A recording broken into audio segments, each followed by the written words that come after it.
The Lord be with you. And with your spirit. The proclamation of the good news according to Saint Luke.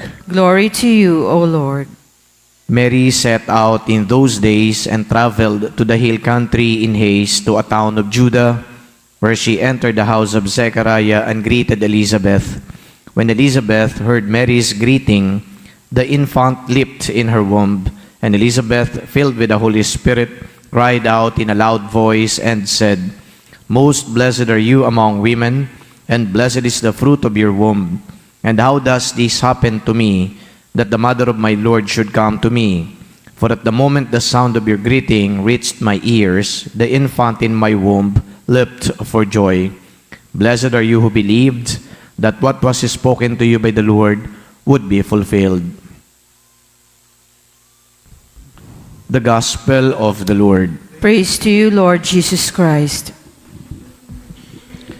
Si LeBron James po ay isa sa mga tanyag na basketballista o kaya sportsman. At hindi lang siya isang tanyag na basketballista, kundi medyo divisive because not too many people actually embrace him for who he is as a great athlete, but there are also so many critics. But one good thing about this guy is how he values his friends from way back. Yung kanyang mga kasama noong siya ay nag-uumpisa pa lang ay hindi niya nakalimutan.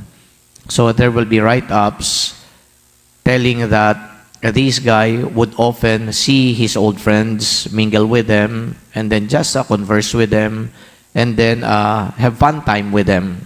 In fact, some of his friends also became his business partners, and they became so big in their own right. Ang point ko ho dito is, merong mga tao na hindi po nakakalimot sa kanyang pinanggalingan at hindi rin nakakalimutan yung kanyang mga dating kasama, even if that guy became so big in terms of achievements and successes in life. So this basketball player is one best example of a person who values his roots and who values friends from way back. Making it big in the basketball court did not deter him from recognizing the people who were with him when he was just struggling. Somebody who made it big, somebody who became so successful, he still goes back to his friends and values his friends. Along this context, yun po ang gusto kong intindihin sa gospel ngayon. Maria made it big. Made it big because she was chosen by the Lord to be the mother of the Savior. She made it big because she is now somebody carrying the Messiah in her womb.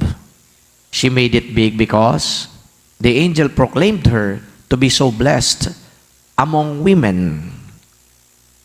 She made it big because even at her early age, she was already so important, not only in the eyes of the people, but in the eyes of God. But even if she made it big by being the mother of the Savior, she did not forget the people around her. And case in point, Elizabeth, her cousin, whom she visited when Elizabeth was also pregnant with John the Baptist. And one good thing about the visit of the Blessed Mother to her cousin, pagpapakita nga po ito, hindi siya nakakalimot, is since she values the people in her life. Nung siya ay isang dalagita, hindi naman din kilala, until she became so important, binalikan niya ang kanyang mga kamag-anak. Lalong-lalo na sa panahon na ang kanyang kamag-anak na si Elizabeth ay nangangailangan ng tulong. At bakit sinabi ko na si Elizabeth ay nangangailangan ng tulong? She was already advanced in years, and yet she became pregnant. You can just imagine the difficulties that Elizabeth was maybe experiencing at the time. Matanda na, ngunit nagbuntis pa. Yun nga pong mga bata-bata, kahit na sila ay malalakas pa, merong mga difficult pregnancies. Talagang sasabihin nga nung iba, naku, ayoko na magbuntis pa. Naku, ayoko na mga anak pa. Tama na yung isa kasi napakahirap. So again, picture Elizabeth who was already in her 80s and yet pregnant. And another difficulty for Elizabeth was the fact that her husband was mute. You know what happened to Zechariah when the angel appeared to him? And then the angel told Zechariah that his wife is going to bear a child, get pregnant. And Zechariah was adamant to accept the message of the angel. And then the angel told Zechariah, okay, dahil nagdududa ka, sige, magiging pipi ka. So matanda na yung nagdadalang tao, yung asawa niya, yung lalaki na dapat mag-aasikaso sa kanya, sasabihin niya kung anong kanyang mga pangailangan, ang hirap unawain dahil hindi makapagsalita. Imagine the setup. And here comes the Blessed Mother to the rescue. Pinuntahan niya para tulungan ang kanyang pinsan. Pinuntahan niya para palakasin ang kalooban ng kanyang pinsan. Andi, dito ko para sa iyo. Parang sa kultura natin mga Pilipino, makaka-relate tayo dahil ganun din naman, namamangha tayo sa mga tao na hindi nakakalimot even if they made it big already in life.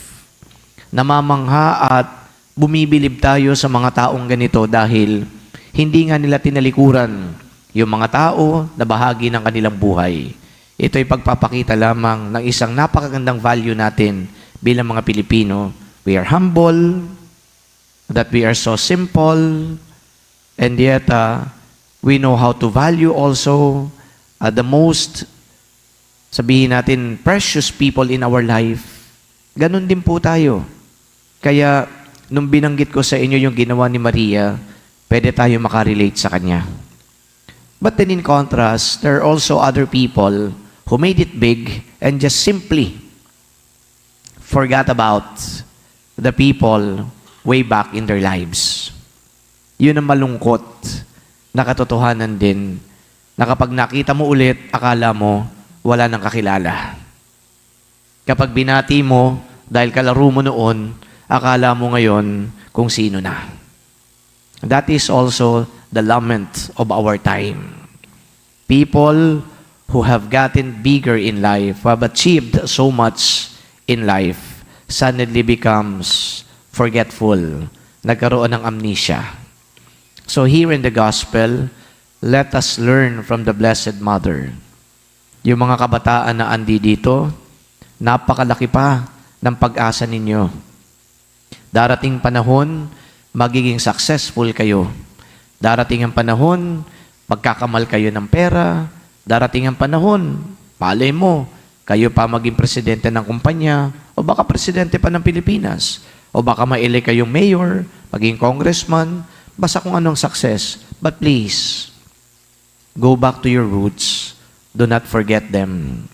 Appreciate who they are in your life. Because you know why? These people shaped your future. Kung halimbawa yung mga kasama mo na yan, naging marahas din sa'yo, kung hindi naging supportive sa'yo, baka sakaling hindi ka naman nagkaroon ng achievement at success sa buhay.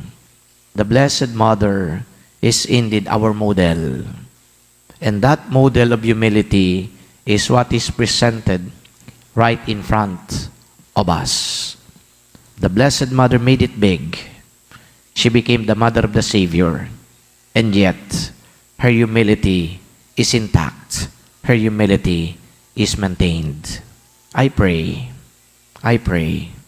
that that sense of humility may be in us so that we can always appreciate the people around us.